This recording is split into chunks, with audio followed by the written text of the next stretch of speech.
আপনি কখনো এই দোকানের খাবার আপনি খাইছেন? খাবার আমি খাবো কেন? এগুলো তো আমি বিক্রি করি, এগুলো তো আমি খাই না। আপনি বিক্রি করেন, খান না? যান, একটা কোক নিয়ে আসেন। আজকে আমি তাকে এটা দিব, আপনি খোলেন এবং খাবেন। আমি খাবো না ভাবে। না না, আপনাকে খেতে হবে, খান। আজকে ওনার দোকানের জিনিস ওনাকে গিফট করলাম। অভ্যাস করি ভাবি, নেক্সট টাইমে খাইলে টাকা দিব কে? তখন তো আমার অভ্যাস হয়ে যায়। আচ্ছা যান, আপনি আমার জন্য দোয়া করেন, আমি দেবো, মাঝে মধ্যে খাওয়াবো আপনার। নেন। ঠিক আছে ভাবি, আজকে আমি বারবার বলতেছেন, ঠিক আছে একটু খারাপ আপনি একটু খান। না না, আমি খাবো না, আপনি খান, আপনি খান। আজকে আপনার খাবারে ভালো লাগছে, বিসমিল্লাহির রহমানির রহিম।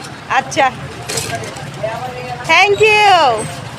ও ভাবি সেরকম লাগছে। এখন বলেন, নিজের দোকানের জিনিস খাইতে কেমন লাগে আপনার? নিজের দোকানের জিনিস এখন খাচ্ছি, কি টাকাটা আপনি দেবেন, এর জন্য খুব মজা লাগতেছে, কিন্তু টাকা যদি না দিতেন তাহলে আমার খাইতে খুব কষ্ট হচ্ছে।